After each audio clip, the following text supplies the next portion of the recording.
ఏ తండ్రికైనా సరే తన చేతులతో పెంచి గుండెల మీద హత్తుకుని బంగారంలా చూసుకున్న కూతురు హఠాత్తుగా చనిపోతే ఆ తండ్రికి నరకం, భూలోకంలోనే దేవుడు వేసే శిక్ష. ఎందుకంటే బారసాల చేసిన తండ్రికి తన కన్న కూతురును కాటికి పంపాల్సి రావడం ఎంతో బాధాకరం. ఆ కష్టం గురించి ఎంత చెప్పినా తక్కువే. ఆ గుండె బరువుకే ఆ బాధ ఏంటో తెలుస్తుంది. ఇదే ఇప్పుడు లెజెండరీ నటుడు రాజేంద్ర ప్రసాద్కి వచ్చింది. పైగా తన కూతురుతో రాజేంద్ర ప్రసాద్ జీవితం కష్టాలతో సాగుతూ ఉంది. ఎందుకంటే రాజేంద్ర ప్రసాద్కు అమ్మ ప్రేమ సరిగా తెలియదు. కేవలం 10 ఏళ్ల వయసులో ఉండగానే తల్లి చనిపోయింది. దీంతో ఆయనకు అమ్మ అనే పదం వినిపిస్తే మనసులో ఏదో వెలితి ఉంటుందని ఎన్నో ఇంటర్వ్యూల్లో చెప్పారు ఆయన. అమ్మ చేతిలో పెరిగి పెద్దవాడైన వాడు అదృష్టవంతుడు, నాకు ఆ అదృష్టం దొరకలేదనుకుని బాధపడేవారు.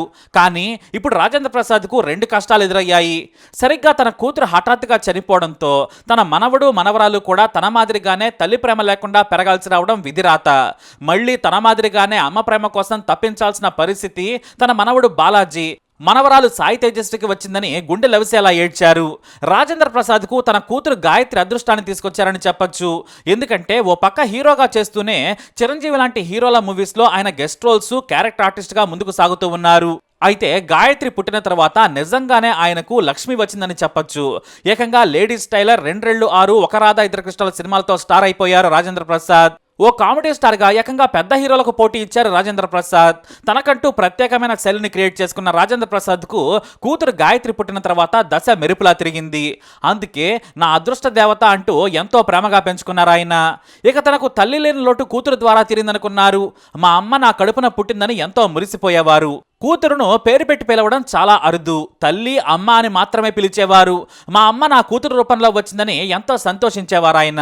బహుశా అతిగా ప్రేమ పెంచుకున్నవి వస్తువులైనా బంధాలైనా ఎక్కువ రోజులు నిలవవేమో. ఎందుకంటే రాజేంద్ర ప్రసాద్ సినిమాల్లో బిజీగా ఉండేవారు. ఉదయం 6 గంటలకు ఇంటికి వెళితే రాత్రి 12 గంటలకు ఇంటికి వచ్చేవారు. మళ్ళీ ఉదయమే షూటింగ్కి వెళ్ళేవారు. దీంతో ఆయన తన కూతురుతో గడిపేందుకు ఏకంగా కారులో షూటింగ్ స్పాట్కి తీసుకెళ్లి మరీ గడిపేవారు. సమయం దొరకలేదని బాధపడకుండా తనతోనే ఎక్కువగా కూతురుని ఉంచుకునేవారు ఆయన. కాలం గిర్రున తిరిగింది. కానీ అందరి మాదిరిగానే యవ్వనంలో ఉన్న సమయంలో గాయత్రి తనకు నచ్చిన ఓ ప్రైవేట్ కంపెనీ ఉద్యోగిని ప్రేమించింది. తాను ప్రియుడినే పెళ్లి చేసుకుంటానని తండ్రికి చెప్పింది. కూతురు ప్రేమలో ఉన్నానని చెప్పిన రోజే ఆయన సగం చచ్చిపోయారు. ప్రేమ పెళ్లి వద్దమ్మా, నాకు నచ్చిన వాడితో నీకు నా చేతులతో పెళ్లి చేస్తాను, నీ పెళ్లిని అంగరంగ వైభవంగా చేయాలని నేను కలలు కన్నాను, దయచేసి ఈ ప్రేమ వద్దని కూతురికి నచ్చజెప్పారు. కానీ కూతురు గాయత్రి వినలేదు. ఎంతో బ్రతిమలాడారు. నా బంగారు తల్లి కదా అంటూ గడ్డం పట్టుకుని బ్రతిమలాడారు రాజేంద్ర ప్రసాద్. కానీ గాయత్రి మాత్రం తనకు నచ్చిన వ్యక్తిని పెళ్లి చేసుకుంటానని చెప్పింది. అయినా రాజేంద్ర ప్రసాద్ ఒక్క మాట కూడా అనలేదు, కోపడలేదు. వద్దని మాత్రమే చెప్పారు. తన మాట వినకుండా నచ్చిన వాడిని పెళ్లి చేసుకున్నారు గాయత్రి. అయినా కూడా కూతురుని తిట్టలేదు. ఎందుకంటే మా అమ్మ అనుకునేవారు. అమ్మ మీద కోపడతానా, నా తల్లి అంటూ అలిగారాయన. ఇంకా చెప్పాలంటే ప్రేమ పెళ్లి చేసుకుని వెళ్లిపోయిన తర్వాత సినిమాల్లో పాత్రలా రాజేంద్ర ప్రసాద్ జీవితం మారింది. అయినా కూడా కూతురు గురించి ఆయన ఎక్కడా కూడా మాట్లాడలేదు. మా అమ్మ నన్ను 10వ ఏట వదిలేసి దేవుడి దగ్గరకు వెళ్ళిపోయింది. మా అమ్మ మళ్ళీ పుట్టిందనుకున్నాను, నా దగ్గరే ఉంచుకోవాలనుకున్నాను, నాకు అదృష్టం లేదని రాజేంద్ర ప్రసాద్ కన్నీటి పర్యంతమయ్యారు. ఇక ఆ తర్వాత నుంచి మాటలు లేవు. కూతురితో ఎక్కువగా మాట్లాడేవారు కాదు. ఇక కూతురికి భర్తకు మధ్య వారధి రాజేంద్ర ప్రసాద్ సతీమణి విజయ్ చాముండేశ్వరి.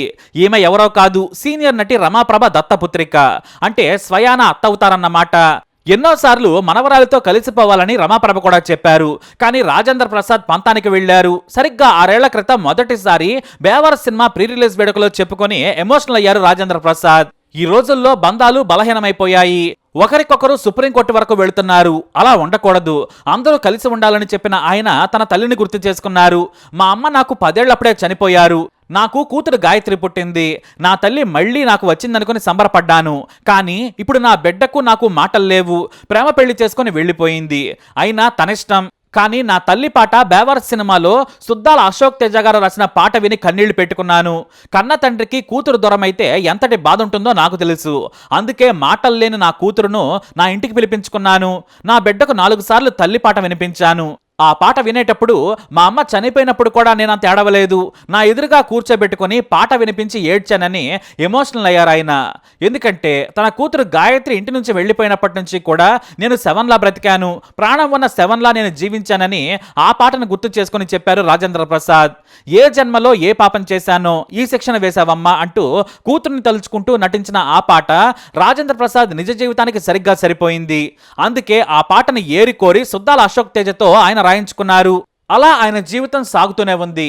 కానీ రాజేంద్ర ప్రసాద్ కూడా మనిషే కదా, అందుకే తన భార్యతో ప్రతిరోజు గాయత్రి వచ్చిందా, మా తల్లి బాగుందా అని అడిగేవారు ఆయన.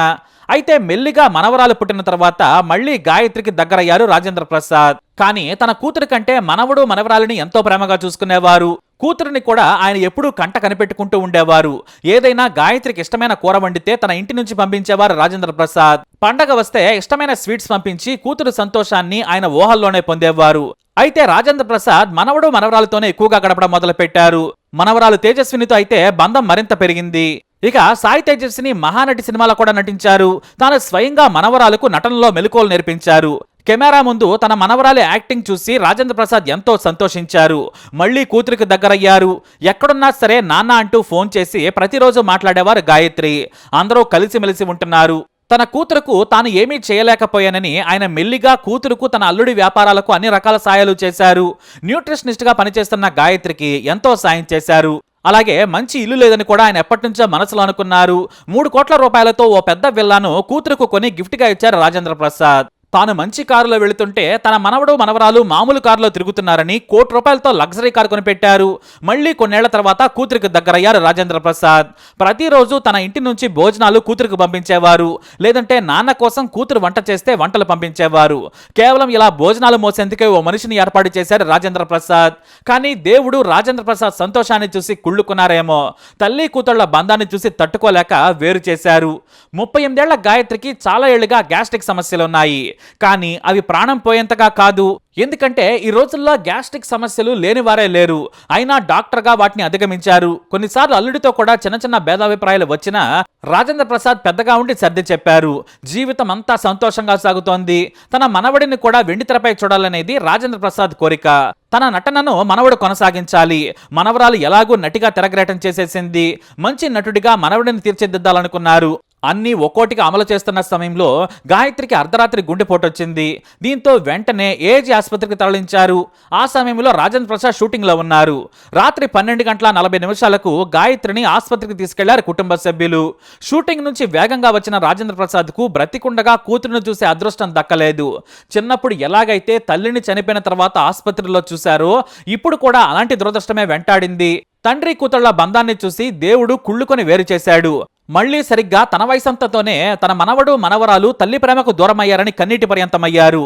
ఏడ్చి ఏడ్చి ఆయన మొద్దుబారిపోయారని సన్నిహితులు మీడియాకు తెలియజేశారు. ఎలా ఏడవాలో కూడా తెలియనంతగా రాజేంద్ర ప్రసాద్ మారిపోయారని కన్నీటి పర్యంతమయ్యారు బంధువులు. ముందు రోజే కూతురు పంపిన వంటలు కూడా తిన్నారాయన. ఆ మరుసటి రోజు కూడా తాను తొందరగా వస్తాను, రాత్రి షూటింగ్ ఉంది, తెల్లారాక విశ్రాంతి తీసుకుంటాను, తన కూతురుని ఇంటికి రావాలని చెప్పారు రాజేంద్ర ప్రసాద్. కానీ అవే చివరి మాటలయ్యాయి. తాను బంగారంలా చేతులతో పెంచుకున్న కూతురు మరణాన్ని చూశారు రాజేంద్ర ప్రసాద్. అదే చేతులతో ఆయన కాటికి పంపాల్సి రావడం దురదృష్టం. 68 ఏళ్ల రాజేంద్ర ప్రసాద్ వృద్ధాప్యంలో కూడా జీవితానికి సరిపడా నరకాన్ని చూస్తున్నారు. సినిమా పరిశ్రమ నుంచి మెగాస్టార్ చిరంజీవి నుంచి త్రివిక్రమ్, అల్లు అర్జున్, వెంకటేష్ ప్రతి ఒక్కరూ ఆయన్ని ఓదార్చారు.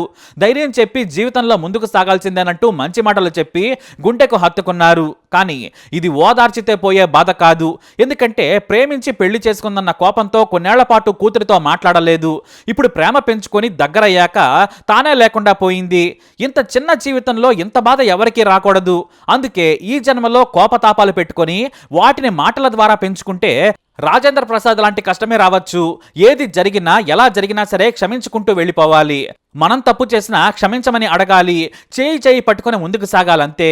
చిన్న వయసులోనే స్వర్గస్థురాలైన గాయత్రి ఆత్మకు శాంతి చేకూరాలని కోరుకుందాం. మరి మీరు కూడా తప్పకుండా గాయత్రికి నివాళులు అర్పించండి. కమెంట్ ద్వారా తెలియజేయండి.